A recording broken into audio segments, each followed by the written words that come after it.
Community Needs Assessment for children on the autism spectrum in Great Falls, Montana.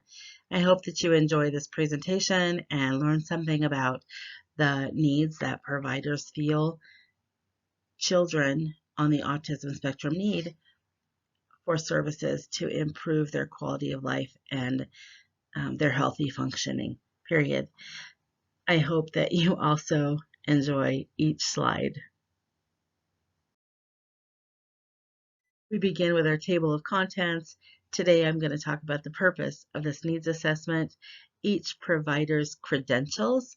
I will talk about the interview questions I used, how we did that, the experienced people at each agency, the needs identified by the providers, some critical factors to include, key findings, the impact on our community long term, and I'll share how I'm going to share with the agencies. In Great Falls, Montana, we have a little higher than the typical 1 in 68 children who have been identified on the autism spectrum nationally. According to our providers and the educators who work here, it looks more like 1 in 25 to 1 in 30 children that they serve are on the autism spectrum. This just gives us a little bit higher population.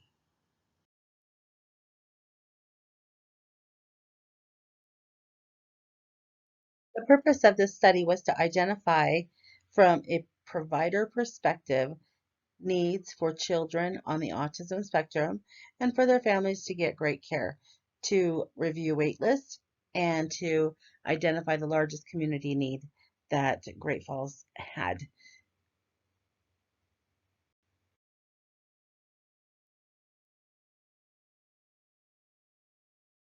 I was excited to interview different providers and actually got up to 7 providers that wanted to speak with me about autism and the identified needs in our community. So each of them had a master's level degree. All of them worked in behavioral health. 5 were clinical, 2 were educators. It was really great to hear from each of them how they crossed over, interacted with each other, and looked from their eyes at the children they work with. I provided a list of questions ahead of time via email to each of the providers that I interviewed. From there, we met in person and we talked about the questions, and they provided answers to these. And I really enjoyed talking to each of them. What came through really clearly is they care deeply about our community. They care about the children and the families that they work with, and they appreciated the questions ahead of time as well. So let's go on. The providers as a whole had longevity in their field, which was really important to hear. This means that they are committed to working with this population and they enjoy what they do, all of them. They're knowledgeable and committed. Altogether, they had 99 years of experience in just the 7 people that I interviewed. The average length of the agency in operation was 7 years, and yet the average year that people had been at the agency they're at is 8 years. So they were all very knowledgeable, been here a long time, and these are the needs that they identified as high priority. The first one they all agreed on was the neuropsychologist to assess, evaluate, and diagnose children who are referred to them for evaluation.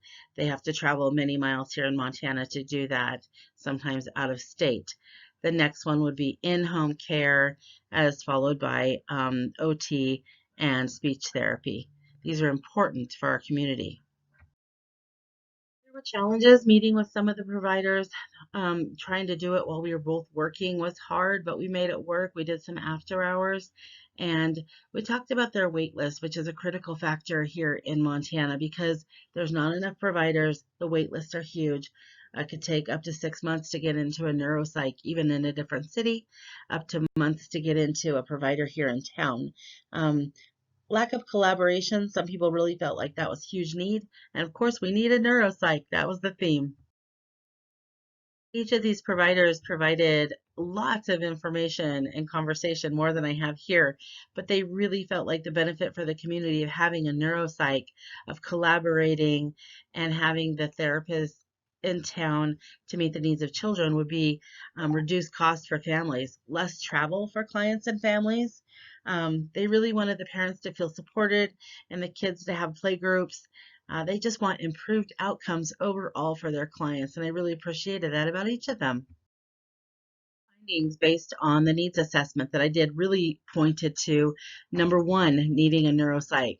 Number two, our providers are so busy, but our families really are busy too, and they need before work and after work hours where they can take their children in to these providers. In-home care is also greatly needed. Efforts need to be increased to get that neuropsych here to Great Falls and to support our families, especially parents with education and teachers with education too. As I continue to talk to providers, they have different perspectives. And, medication providers desire ABA, OT wants more in home and activities of daily living. So each of them have a different perspective and a different theory. They're all in competition for family services here in Great Falls. There's lots of differences of opinion, but one thing is clear: they really want to do the best for the families, for the children that they serve, and each provider is working hard to do that. I am really excited to share my needs assessment and the identified need that these providers gave to me over the course of this assessment. I think it'd be interesting for each of them to hear from each other and how the results came together. I would love to share with their community advocacy groups, and I'll provide my email to each of them and a follow-up phone call, letting them know that I'm willing to come to their agency or just do individual reports. Conclusion: the needs we identified from the provider's perspective stress that a neuropsychologist is the greatest need in the Great Falls community. Having one of these neuropsychologists allows children to be evaluated quickly here in our community, and the collaboration of care and the communication between providers would be much swifter. This would share the workload and decrease the wait lists in our community as well. Thank you for taking the time to listen to my presentation on needs in the Great Falls community for children on the autism spectrum disorder and their families. I hope that you enjoyed this, and if you have questions or comments, please leave them in the comment section below. I appreciate you taking the time.